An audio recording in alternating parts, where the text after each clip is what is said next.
insatiable mental strain, since by tonight I shall be no more.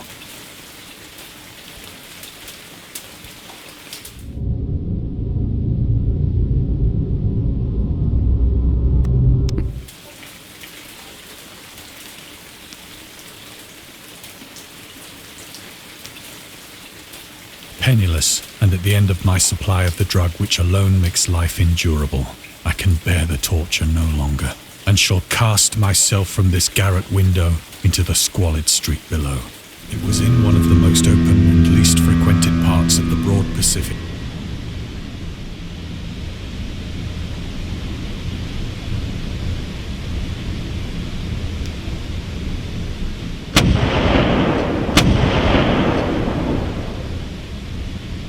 The Great War was then at its very beginning, and the ocean forces of the Hun, so that our vessel was made a legitimate pride.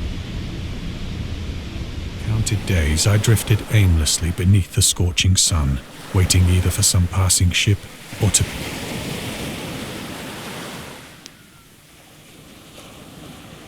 But neither ship nor land appeared, and I began to despair in my solitude upon the heaving vastness. The change happened whilst its details I shall never know, for my slumber, though troubled and dream-infested, was continuous.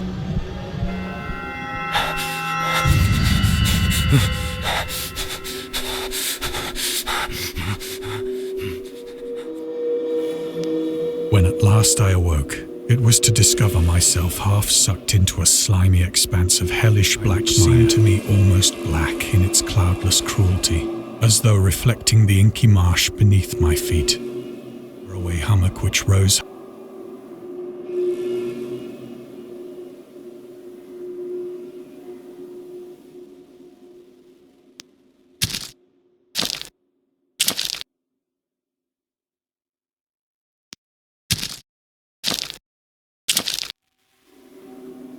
That night, I encamped, and on the following day still travelled toward the hummock, though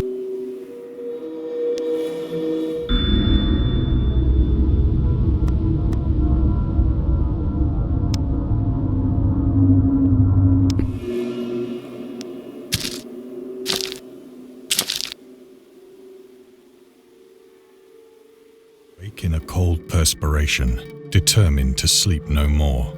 Such visions as and in the glow of the moon I saw how unwise I had been to travel by day. Without the glare of the parching sun, my journey would have cost me less energy. Indeed, I now felt quite able to. Picking up my pack, I started for the crest of the eminence.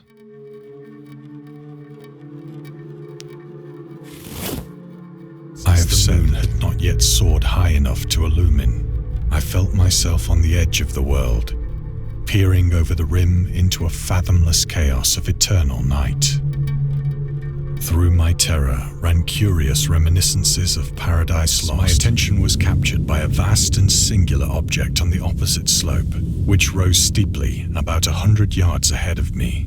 An object that gleamed whitely in the newly bestowed rays of the ascending moon, now near the zenith, shone weirdly and vividly above the towering steeps that hemmed in the chasm, and revealed the fact that a far-flung body of water flowed at the bottom, winding out of sight in both directions and almost lapping my...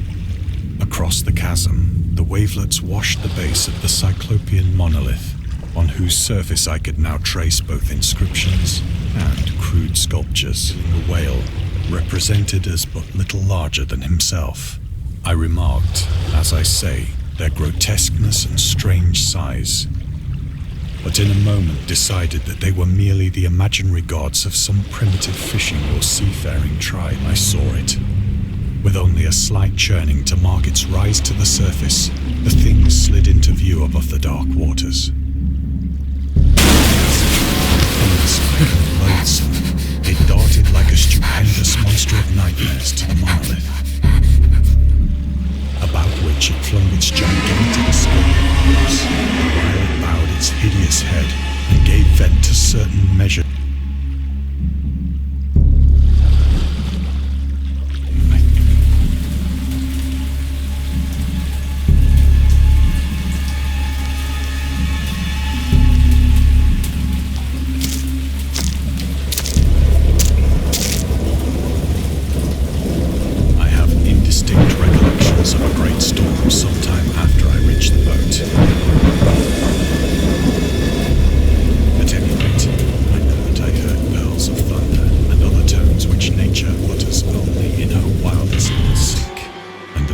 ocean shall ascend amidst universal pandemonium.